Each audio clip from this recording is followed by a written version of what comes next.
deputada estadual Lohana França, aqui no Bom Dia Divinópolis. Inclusive, vamos aproveitar que a Lohana está aqui. Se você quer interagir com o nosso bate-papo, pode entrar em contato pelo 3222-0001, pelo WhatsApp da Minas. Vou aproveitar que a Lohana já está aqui no estúdio da Minas. Lohana, bom dia, seja bem-vinda. Bom dia, Carla. Que alegria começar minha manhã de quarta-feira aqui nesse microfone que é tão prestigiado. A gente estava brincando em off, que toda vez que eu venho aqui eu fico muito feliz, porque um monte de gente me manda mensagem. Lohana, te ouvindo bom dia. Lohana, te ouvindo na Minas. Então é muito bom ter a oportunidade de conversar com o cidadão por essa rádio que é tão prestigiada e respeitada. E eu vou falar de vários temas, mas antes vou começar com saúde. Vamos falar do recurso para pediatria do Complexo de Saúde São João de Deus. Eu gostaria que você falasse dessa importância desse recurso aqui para Divinópolis. Carla, foi uma das coisas que mais me trouxe satisfação que eu fiz desde que eu entrei na política. Quando eu conheci a pediatria do São João, apesar dos profissionais muito competentes que tem no hospital, dos médicos aos técnicos de enfermagem, passando por quem cuida da alimentação e da limpeza, a gente sabia que a estrutura era muito antiga, muito velha. Sequer dentro dos termos que a vigilância sanitária exige, a estrutura estava. Então, assim, coisas de madeira ainda, muito antigas. E eu conversei sobre isso com a diretora do hospital, a Elis Regina, e a Elis abriu o coração, falou: Lohana, o problema é que não adianta alguém mandar um recurso de 200 mil, 250 mil, porque não é uma obra que eu posso começar e parar. Eu não posso fazer isso com as crianças. Não pode ter criança sendo atendida num quarto reformado, criança sendo atendida em quarto que não está reformado. Então, a gente conseguiu o recurso completo para a obra, 1,5 milhão, e a gente destinou esse recurso. Foi votado no orçamento de 2023, pago em 2024, no orçamento vigente, né, corrente, e a obra começou agora. E a gente está muito satisfeito, porque eu fui lá e vi o projeto e eles já quebraram toda uma ala. Me impressionou muito o cuidado com as outras crianças, porque eles vão fazer em 3 etapas. Então, uma etapa são alguns leitos, a segunda etapa são outros leitos, até finalizar na terceira etapa. Eles vão dividindo, porque o atendimento, afinal de contas, não pode parar. Então, o cuidado que eles colocaram, barreirinha de MDF para não ter poeira para os outros quartos, para não ter poeira para os trabalhadores. Então, fiquei muito feliz e muito impressionada com esse cuidado. E é 1,5 milhão que vai refazer toda a pediatria. Eu brinquei que ninguém quer uma criança amada internada, né? Ninguém quer viver isso. Mas se for para viver isso, que a criança amada, seja o filho, seja o neto, seja o sobrinho, seja o afilhado, esteja num quarto com as melhores condições. E agora vai ter ar-condicionado, vai ter toda a parte dentro do que a vigilância sanitária exige, uma brinquedoteca muito bonita. Então, a perspectiva é que lá fique um lugar muito melhor para que as famílias consigam vencer essa etapa tão difícil, que é a etapa de uma internação da criança amada da família. Agora, falando de um outro tema que a gente tem acompanhado bastante, inclusive hoje eu acabei iniciando o programa falando de chuva, possibilidade de chuva para a cidade de Divinópolis. A gente tem acompanhado aí que quando chove na cidade, vários pontos acontecem os alagamentos, tem que ter as interdições. Nós conversamos com a prefeitura, falamos aí da questão de solucionar esse problema, e a prefeitura falou sobre o empréstimo de 20 milhões, inclusive mandando aí para a Câmara, para que esse projeto seja aprovado pelos vereadores, para que esse empréstimo seja colocado em prática. E aí, deputada estadual Lohana França, qual que é a sua opinião em relação a essa situação aqui na cidade de Divinópolis? Carla, esse assunto é longo e eu peço licença para minha resposta ser também. Nesse microfone aqui da Minas, em 2021, quando eu era vereadora, nessa mesma posição em que eu estou, quando caiu os 15 milhões do recurso da multa da Vale, que, vamos lembrar, é um recurso de um crime que aconteceu, que levou 252 famílias, 252 pessoas, que inclusive aniversariou agora, o município recebeu esse recurso e não queria dizer com que ia utilizar. E eu fiz uma discussão sobre como seria importante que o prefeito fizesse uma audiência pública para utilizar esse recurso, ou pelo menos parte desse recurso. Porque é tão raro o município ter dinheiro livre para investimento. A gente sabe que o orçamento municipal é muito comprometido com despesas obrigatórias, né? A previdência, os gastos obrigatórios em saúde, em educação. E eu pedi que a gente fizesse audiência pública para decidir com as pessoas, com a população de Divinópolis, como utilizar esse recurso. Algo parecido com o orçamento participativo, mas num montante muito mais expressivo, que possibilitaria fazer coisas muito maiores.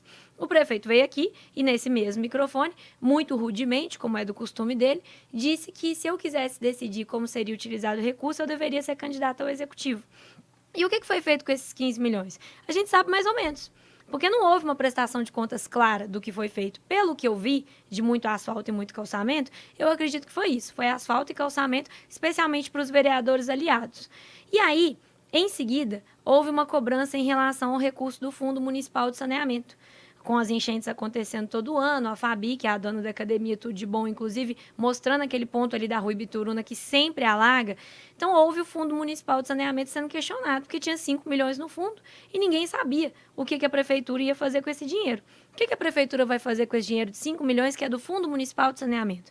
A prefeitura disse que esse dinheiro seria para as obras da Rua Maranhão e que não daria para fazer a obra da Rua Ibituruna. Agora, e das outras ruas que também eram necessárias. Agora, a gente tem um outro recurso livre, de um montante muito maior. A gente tem 70 milhões de um acordo feito com a Copasa sobre problemas de saneamento, justamente. Um acordo que o próprio prefeito anunciou que foi feito porque a empresa, a Copasa, não cumpre com as metas que ela se comprometeu com a prefeitura. Então, por exemplo, a gente paga a taxa de esgoto, mas não tem o esgoto tratado. Então, é um acordo de 70 milhões de reais livre para investimento que não vai ser utilizado para obras de saneamento. E aí, a prefeitura tem sido muito omissa e misteriosa para falar com o que vai utilizar esse dinheiro. Se vereadora fosse, eu exigiria, no mínimo, o descritivo do que eles pretendem fazer com esses 70 milhões. Porque não faz sentido aprovar um empréstimo para quem está ouvindo pagar, para você pagar, para todos nós pagarmos, sendo que tem um dinheirão, 70 milhões em caixa, e eles não dizem para que eles vão utilizar. Eu ouvi dizer, por conversa que a gente escuta com o servidor, que uma parte vai para obras na Policlínica. Outra parte, 11 milhões e meio, eles já utilizaram para passar para a Transcid, para a passagem não aumentar. Então, agora a gente teria cerca de 659 milhões disponíveis. Beleza, a Policlínica vai gastar esse dinheiro todo, 59 milhões, 60 milhões? Eu acho que não. Mas se for, eles têm que apresentar. Eles têm que apresentar, colocar a planilha, quanto vai custar, qual que é o projeto. E a prefeitura tem urticária, tem alergia de apresentar o que faz com o dinheiro do cidadão. E agora eles querem fazer um empréstimo com o dinheiro de todo mundo que está ouvindo para a cidade pagar, sendo que eles têm esse dinheirão livre justamente de um acordo de saneamento. E aí é importante dizer que o meu passado depõe a meu favor nessa pauta. Eu não sou contra empréstimo porque eu sou contra empréstimo, não é isso. Quando teve o empréstimo para a reforma do museu, eu era vereadora. Eu não só votei a favor, como eu pedi voto, porque eu sabia que não tinha outro lugar para tirar esse dinheiro. A gente só teria como tirar dinheiro de lá se fizesse o empréstimo. O ICMS da cultura não era suficiente para bancar, os recursos de lei de incentivo não seriam suficientes para bancar. Então, quando não há outra alternativa, o empréstimo é um mecanismo legal que tanto o cidadão pode utilizar para fazer uma reforma na sua casa, para pagar uma dívida, quanto o poder público pode utilizar para fazer uma coisa que não tem de onde tirar dinheiro. Agora, as obras das enchentes e as obras das inundações têm dinheiro, tem 70 milhões, e eu, inclusive, faço um convite para que a imprensa, Carla, via lei de acesso à informação, solicite da prefeitura o que eles vão fazer com esse dinheiro, porque eles não dizem. Eles não dizem. E o que não pode é a prefeitura sair fazendo mais um monte de calçamento para agradar vereador da base, para agradar a gente que vota com eles, e a gente não ter sequer a clareza de quais trechos foram calçados, de quais trechos foram asfaltados, do que eles fizeram com esse dinheiro. Eles precisam dizer o que eles estão fazendo com esse recurso. E aí eu trouxe esses exemplos dos 15 milhões, dos 5 milhões do Fundo do Saneamento, dos 15 milhões da Vale, dos 5 milhões do Fundo do Saneamento, para dizer que dinheiro há. Dinheiro há demais. A Prefeitura de Divinópolis nunca teve tanto dinheiro. O que não há é prioridade para resolver esse assunto. Por último, saiu uma matéria do Estado de Minas na segunda-feira, se eu puder citar um outro veículo de imprensa, dizendo quais foram as cidades que mais receberam emendas PIX em Minas Gerais. Nas 10 cidades que mais receberam emenda PIX, Divinópolis é a terceira. Isso repete o que eu disse. Dinheiro há. Dinheiro há de sobra. Nunca houve tanto dinheiro na Prefeitura de Divinópolis. Era para a cidade já ter virado a Suíça na mão dessa gestão. E o que a gente percebe é que eles não conseguem, primeiro, ter transparência com o que eles estão gastando dinheiro. Segundo, utilizar esse dinheiro para as obras estruturantes e prioritárias. Se vereadora fosse, sem receber os 70 milhões descritos, como eles usariam esse dinheiro, eu votaria contra com tranquilidade. Votaria contra avisando os moradores dos trechos alagados de por que eu estou votando contra. Porque não faz sentido fazer um empréstimo sem saber com o que eles estão usando esses 20 milhões. E se a Lohana estiver falando bobagem, é só a prefeitura apresentar exatamente quais trechos foram utilizados os 15 milhões para ser calçado, exatamente quais trechos e o que eles pretendem fazer com os 70 milhões, é muito simples. É só eles apresentarem isso com planilhas e com projetos que comprovem o que eles escreverem ou o que eles disserem, para que a população entenda que, de fato, os 20 milhões de empréstimo são o único caminho possível. Agora, endividamento de poder público não é brincadeira. A gente está vendo a situação do estado de Minas Gerais, com essa dívida de 150 bilhões. Essa dívida começou lá atrás como 30 bilhões. Ah, mas é bilhão, a gente está falando de 20 milhões, mas é proporcional ao orçamento do Estado. Uma dívida começa pequena, ela vai aumentando. Então, a gente está vendo, os policiais estão vendo, as professoras estão vendo, os servidores da saúde do Estado estão vendo, como que está sendo sofrido lidar com o Estado endividado e que não precisava ter se endividado lá atrás. Será que Divinópolis precisa? Será que a gente quer que Divinópolis viva a situação que o Estado está vivendo? É uma possibilidade. Então, os vereadores têm responsabilidade nisso e são aqueles que legalmente têm a obrigação, mais do que o direito, a obrigação de exigirem saber o que a prefeitura vai fazer com esses 70 milhões. Se eles não fizerem, eu acho que a imprensa, com esse poder grande que tem em alguns locais, são até chamados de quarto poder, precisa solicitar esse descritivo.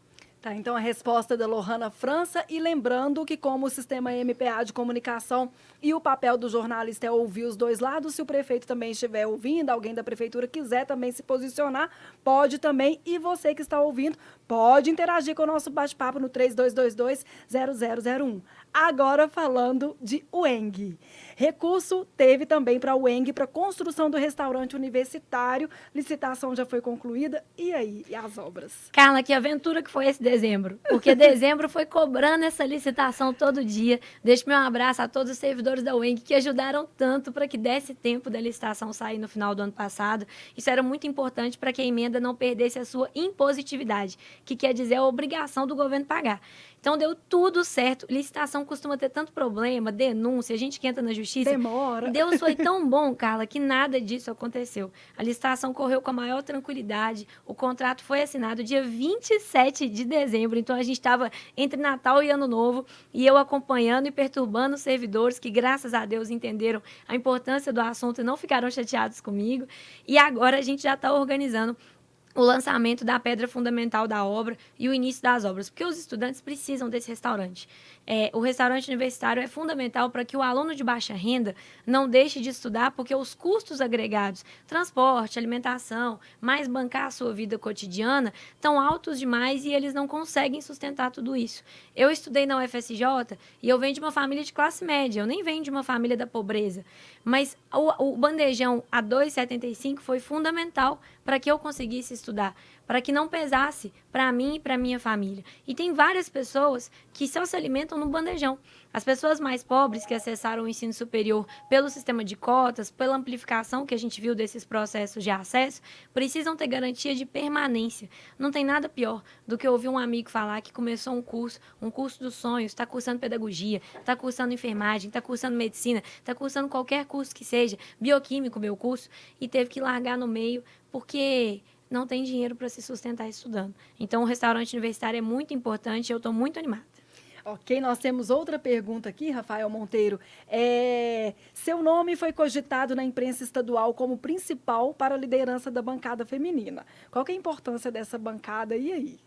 A bancada feminina da Assembleia é a maior que a gente já teve. Hoje nós estamos com 14 deputadas e no dia 3, segunda-feira que vem, nós seremos 15, porque a deputada Carol Caram assume o mandato no lugar do ex-deputado Fábio Avelar, que assumiu como prefeito.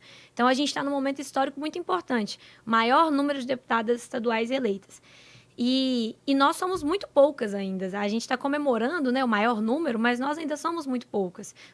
Seremos 15 em 77 deputados. E por isso a bancada feminina ganhou essa categoria, bancada.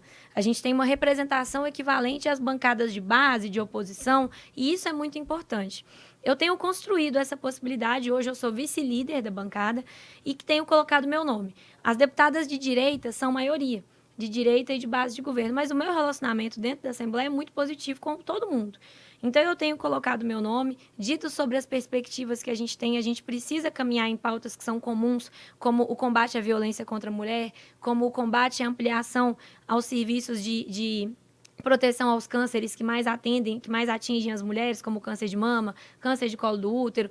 Então, eu tenho colocado meu nome como alguém que quer construir dentro das pautas comuns. As pautas que a gente discorda, a gente briga em outros momentos, mas tem muita pauta comum em que deputadas de campos políticos diferentes podem e devem sentar para construir. Eu brinco, Carla, que a bancada feminina do Congresso deu uma aula para a gente em 2020, durante a pandemia.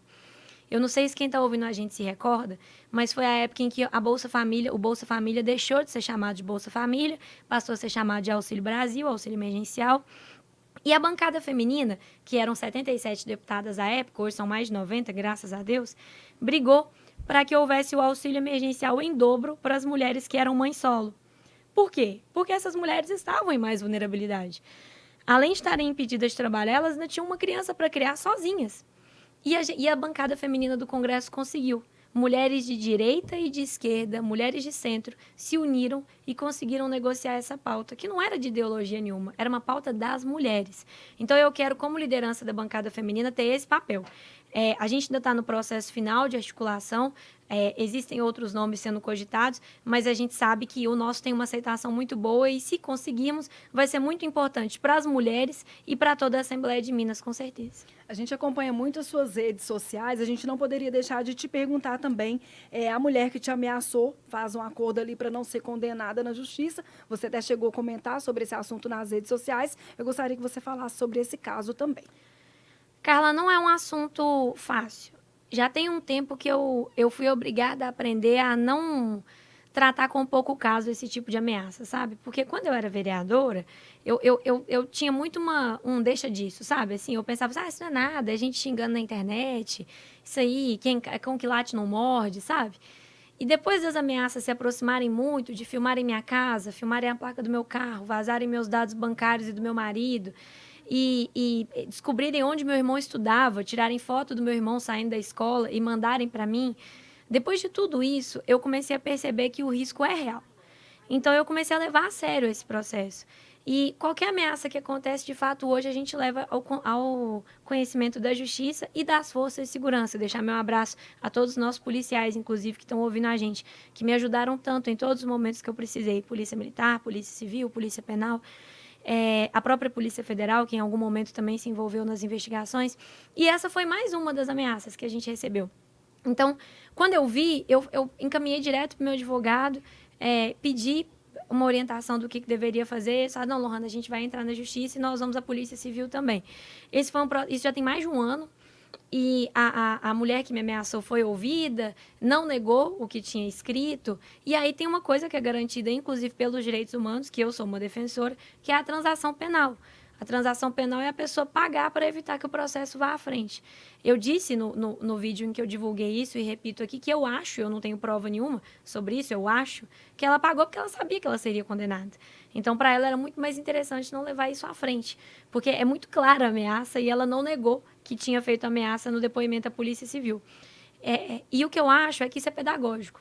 Isso é pedagógico para que as pessoas saibam que a internet não é terra sem lei, que a gente tem responsabilidade pelo que a gente diz. Se a internet é a nova praça pública, bom, eu não posso ameaçar ninguém na praça pública, então eu também não posso ameaçar na internet. Se eu ameaçar alguém na praça pública, eu vou ter problema, não vou? Então, se eu ameaçar na internet, eu tenho que ter também. Não gostar do meu trabalho, criticar o meu trabalho, ter sugestões para melhorar o meu trabalho, não votar em mim, tudo isso é muito legítimo, tudo isso é da democracia. E quem está na política tem que ser acostumado com isso. Agora, ameaçar, não. E foi o que foi feito. Então, eu estou muito satisfeita com esse resultado. Entendo que passa um recado e é pedagógico. Com certeza, essa mulher e outras pessoas vão pensar um pouco mais antes de ameaçarem os outros. Todo mundo sabe que eu não gosto do Bolsonaro, por exemplo. E eu nunca fiz uma ameaça ao Bolsonaro. Nunca disse que eu ia fazer alguma coisa com o Bolsonaro ou com os filhos dele. Eu acho que a gente tem que fazer o combate político e não ameaças. Para finalizar, eu gostaria que você fizesse assim, falasse um pouquinho de você já fez muitas ações já no início de 2025, mas o que os divinopolitanos podem esperar de Lohana França ao longo aí do ano?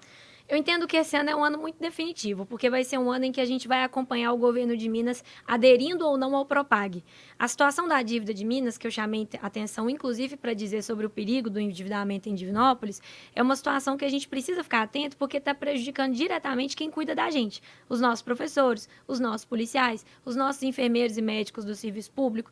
Então, é uma situação muito importante que a gente tem que acompanhar e que prejudica os munícipes, prejudica Divinópolis. Quando a gente fala, tal escola teve problema na contratação. Teve problema por quê? Por que está contratando? Por que não é servidor? Por que não é professor concursado? Por que a UENG não tem concurso? Por que tem curso inteiro na UENG que não tem um professor concursado? Por que os policiais não dão conta de atender a cidade no tanto que a gente precisava? Porque não pode fazer concurso. Por quê? Porque o Estado está endividado. E a gente está hoje no regime de recuperação fiscal, que é o pior regime possível, que coloca Minas Gerais como se a gente tivesse mesmo uma coleira, nos impedindo de atender os serviços que os mineiros precisam, contam e mais. Pagam impostos para isso. Não é nada de graça. Então, agora foi aprovado o Propag no Congresso Nacional, foi sancionado pelo presidente Lula, que é um regime alternativo, é uma possibilidade diferente para pagar as dívidas, que prevê uma redução dos juros, prevê a possibilidade de abatimento com ativos. O que é isso? Que isso é muito burocrático, né?